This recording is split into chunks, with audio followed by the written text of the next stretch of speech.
बिस्मिल्लाहिर्रहमानिर्रहीम अस्सलाम वालेकुम प्यारे हो सोहणियो के हाल है तुहाडे सारिਆਂ ਦੇ welcome back to my YouTube channel 96 vlogs अच्छे व्लॉग ब्यूटीफुल व्लॉग। हाँ जी अपने मुंह में मिठू। अच्छा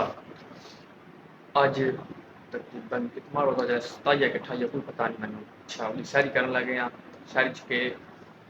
अपना लस्सी मेरी फेवरेट चने नाल सालन नाल पराठे वगैरह। हाँ तो सैरी कर लिए सैरी करने के बाद तो फिर लाम लेट ही होना है असल ते अगे काम शाम ने दिन तुहानूं पता जून ईद नेड़े आउंदी कम्म वधी जा रहे ने ब्लॉग स्टाक हो रहे ने। हाँ जल्दी एक अपलोड किया एक अपलोड करना है इसके बाद ये आ चला वै। अच्छा जल्दी सही कर ला मैं सुकून नाल। हाँ ते इंशाअल्लाह फिर दिन उठने हैं फिर देखने के करना है छापे बड़े ने हैं एंड तक वे ना ब्लॉग जो भाई नहीं मेरा चैनल लाजमी सब्सक्राइब करना है। ओके इंशाअल्लाह मिले सारी की बात अभी मजा आएगा ना भिड़ो। अच्छा जी हूँ सीन है कि मैं उठा थोड़ी देर पहला ना तुत्ता फ्रैश होया फिर मैं एक बार जा कैमरा ऑन करने पहला जरूर ने आख्या कोई दसना है नहान लगे मैं तां वास्ते उठ के नहा धो के जाना खादिए जाना क्यों ये हूँ जाके दसाना फिलहाल चलो इतों लेट हो गया तकरीबन 1:30 का टाइम हो चुका है। चलिए अच्छा जी वेखो कार करा के रामपुर पहुंच आए हैं। हाँ असल च आए इतने क्यों तां क्योंकि तुहानूं पता अगे कोई दस्या वै बाइक हॉस्पिटल पापा जन ड्यूटी करते हैं इतने आ भी कदे कदे माल शाल लैन पैसे मिल गए ना जाए क्योंकि साढ़े हूँ बैंक अकाउंट बने को जो बंदा पे आखे बैंक अकाउंट बन गया बैंक पैसे कटा चलिया साढ़ा फिलहाल बैंक पापा ही ने अज अगू भी इंशाल्लाह रवन दे तो अल्लाह पाक हर के पैसे लैने पापा जान को क्योंकि ईद आ चली है मेरा यार नहीं आया बच्चा भी आना चाहिए फिर इंशाल्लाह पाक हर करे थे चलने वापसी। आज क्योंकि सैंडविच वगैरह नहीं खड़ने हैं रोज़ रोज़ नहीं टाइम थोड़ा मेरे को जाके बड़े कम ने चलो जल्दी चलिए हूँ फिर वापसी कम ने एक बार लैके माल शाल पापा जान चकदे ने वीडियो च नहीं आते मैं दफ्तर बैठे हैं बाहर गए ने दवाई शाई लैन फिर सानू यही फायदा होंदा है ना छोटा जा कैबिनेट अद्धा खड़दा सारा नहीं मनु कोई ना पता नहीं मां जो आ भी तो मेरी गल इत्थे ही होंदा है बाकी अल्लाह पा खैर करे आ जाओ मन डर लग रहा है पापा जान कहते ने आ जाओ चलिए बाहर जाकर तो दसना कि मिकी तो निकली हो हाय हाय कौन है ये लोग? अच्छा जी इंजन ऑयल लेना था बाइक का ये भी ले लिया पंजाब वाले पीछे देख जाके इंजन चेंज कर क्योंकि ईद आज चली थोड़ी प्यारी बात करनी चाहिए तो ले लिया हम चलिए जाकर बंदा के इंतजाम गर्मी बहुत ज़्यादा है। करे अल्लाह पाक दा आ गया आराम से मैं घर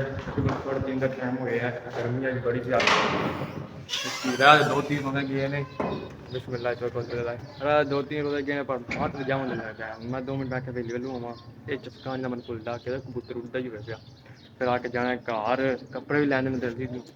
और बड़े काम है करने वाले थोड़ी देर पहले वेली च इंजॉय भी कर रिफ्रैशमेंट भी करनी चाहिए। सही है जी मैं जा रहा घर अपना समान सुट्टा लै लिया जाके तेल चेंज करना मोटरसाइकिल धोना शाना है। हाँ तो देखो फिर केह् बनाया लिखी लल्ली उस्ताद दी दुकान ते आए हैं अपना मैं काली बड़ा चंगा क्योंकि ईद आ चली है यार ने तां जाना ने जे मोटरसाइकिल थोड़ी हालत ठीक होवे लगे ने नैक करी उस्ताद आप इत्थे बैठे ने अत्त वाले पुल ते शाप है सामने चंडोला पेट्रोल पंप है बहुत चंगा काम करते हैं काफ़ी ज़्यादा एक्सपीरियंस है काफ़ी टाइम हो गया मन तो कोई नहीं थोड़ा पुराना लेट पता लगा है बाकी अलहमदुलिल्लाह पता लग गया है देर आए दुरुस्त आए काम शाम करा लिए फिर जाके वाश कराने फिर घर चलिए क्योंकि टाइम हो चला है बाकी अल्लाह बात खैर करे और उस्ताद जी सेहत भी सब गुड है ना नवा नवा ब्याह है ना फ्रेश ने पूरे फ्रेश ने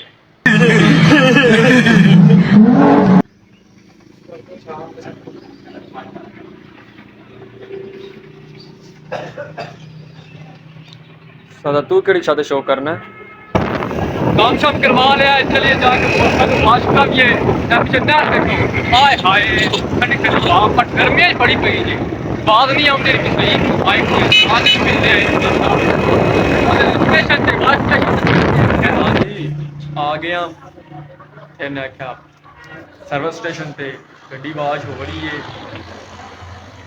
कार किसे पर लग जाए फिर तब मैं दिखाता वा इन्ने भी होनी ना खाने मुक्कन देंदे ਉਹ ਵੇਖਿਆ ਜੇ ਖਲੋਤੇ ਆ ਇਹ ਚਮਕਾ ਲੈਣਾ ਫਿਰ ਤੁਹਾਨੂੰ ਦੀ ਲੁੱਕ ਦਿਖਾਣਾ ਆ ਥੋੜਾ ਬਹੁਤ ਰਸ਼ ਹੋਣਾ ਚਾਹੀਦਾ ਨਾ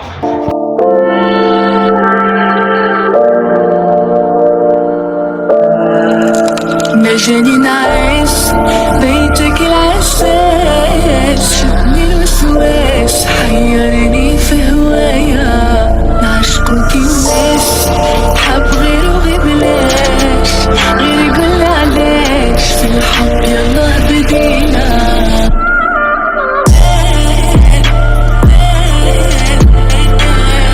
हेलो जी बाइक ਤੇ ਡਨ ਹੋ ਗਈ ਅਲਹਮਦੁਲਿਲਾ ਇਹ ਵੇਖ ਲਓ ਇਸ ਤਰ੍ਹਾਂ ਹੋ ਗਈ ਜਿਸ ਤਰ੍ਹਾਂ ਬਿਲਕੁਲ ਕਢਵਾ ਕੇ ਆਂਦੀ ਹੈ ਠੀਕ ਹੋ ਗਿਆ ਨਾ 30 ਸਿਤਾਈ 40 ਰੁਪਏ ਦੀ ਚਾਹੀਦੀ ਅੱਛਾ ਜੀ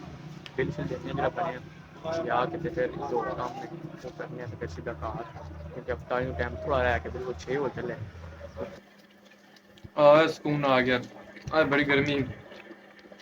ਵੇਖ ਕੇ ਆਪਣਾ ਵਲੌਗ ਮਤਲਬ ਨਾਲ ਚਾਸ਼ਰ ਬਣੀ ਹੈ ਮੈਨੂੰ ਖਾਣ ਦੋ ਸਾਰਾ दिन मेरा व्लॉग ही लंघ गया ओके इंशाल्लाह अगले व्लॉग इंतजार करो बाय